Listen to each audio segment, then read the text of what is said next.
It is a growing trend. It's a sad growing trend. People over 50 are twice as likely to go through a divorce today than 30 years ago, according to researchers at Bowling Green State University in Ohio. And these gray divorces, as I guess we'll call them, have a large impact on your retirement plans. Diana Isaac from Shulman Law Firm joins us right now, specializing in family law, to talk about this. And it's sad, but there is a lot of money. You've worked your whole life to decide what you're going to do after 50, and you need the money there.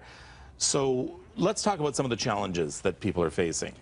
Thanks for having me here. I think this is a very fascinating topic. There was an interesting statistic released by the Canadian Institute for Health Information, whereby they've indicated that the Canadian senior population is expected to grow by 68% in the next 20 years, which does give a lot of context to this growing trend in what we call gray divorces.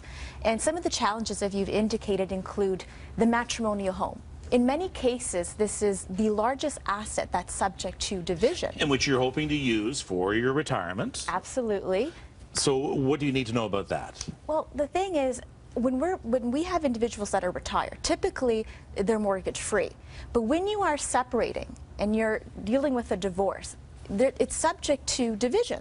So what happens is either the parties have to agree to do a buyout, one buys out the interest of the others, of the matrimonial home, or you have to sell the home, in which case you're put in a predicament where you have to refinance the mortgage, and at sometimes you're even downsizing. So from being mortgage free, you now are incurring debt. And it's sometimes when you're going into a smaller home, it's a significant departure from the lifestyle you're used to. So it can be quite frustrating and a very daunting situation for retired divorcees. And you're putting a lot of money into RSPs, you're putting money into plans you may have at work as well. So how can you look at this money? It is money that's not ready for you to take yet. Right. So who gets what? Right.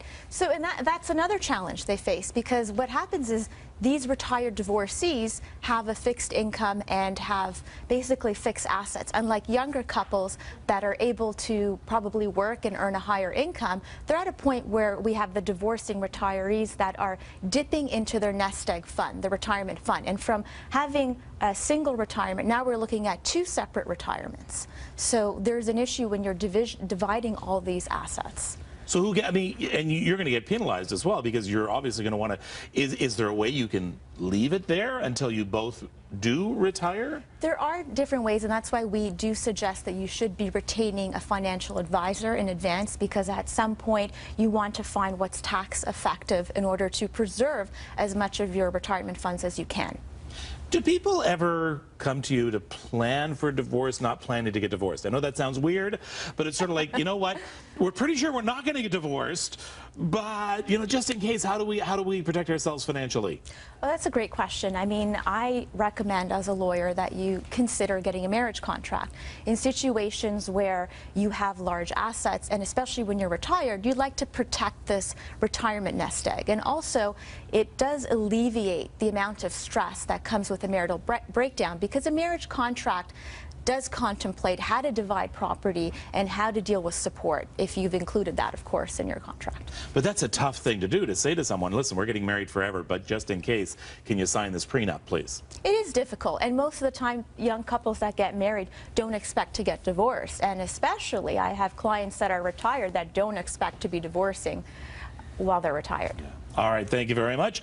At Shulman Law Firm, Diana Isaac, thank you very much. Thank you.